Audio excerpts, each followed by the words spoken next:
ఈ రోజు నేను సూటిగా ప్రశ్నిస్తున్నా చంద్రబాబు నాయుడు గారిని, అనిత గారిని, లోకేష్ గారిని.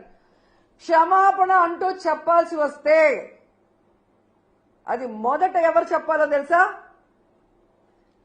కోడలు మగబిడ్డని కంటే అత్త సంతోషించదని ఆడవాళ్ల పుట్టుకనే అవమానించిన చంద్రబాబు నాయుడు ముందు క్షమాపణ చెప్పాలి. ఆడపిల్ల కనిపిస్తే ముద్దు పెట్టాలి లేదా కడుపైనా చేయాలి అన్న బాలకృష్ణ గారు క్షమాపణ చెప్పాలి.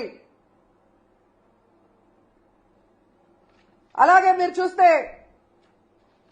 జగనన్న తన కూతుర్లు చూడడానికి లండన్ కి వెళ్ళినప్పుడు ఆయన గురించి నీచంగా మాట్లాడిన లోకేష్ క్షమాపణ చెప్పాలి. అలాగే భారతమ్మ విజయమ్మ గురించి నిన్న ఎంత ఘోరంగా మాట్లాడారో మీరు చూశారు అనిత గారు, ఆవిడ క్షమాపణ చెప్పాలి. అలాగే నన్ను బండారు సత్యనారాయణ ద్వారా ఎంత దారుణంగా ఎంత బూతులతో మాట్లాడించారో దానికి బండారు సత్యనారాయణ మాట్లాడించిన చంద్రబాబు నాయుడు, లోకేష్ క్షమాపణ చెప్పాలి.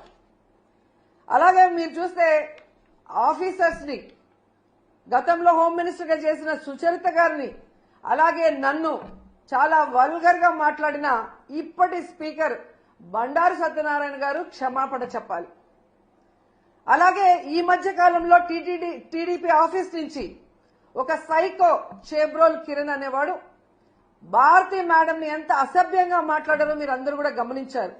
మరి టీడీపీ ఆఫీసులో అతనితో మాట్లాడించిన చంద్రబాబు నాయుడిని, లోకేష్ ని క్షమాపణ చెప్పాలి. వాళ్ళ మీద కేసులు కూడా పెట్టాలి అంత ఘోరంగా మాట్లాడినందుకు.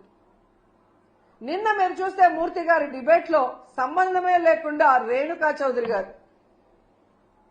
ఎంత అడ్డదిడ్డంగా మాట్లాడుతుందో మనం గమనించాం. మరి ఆవిడ మీద ఎందుకు కేసు పెట్టలేదు?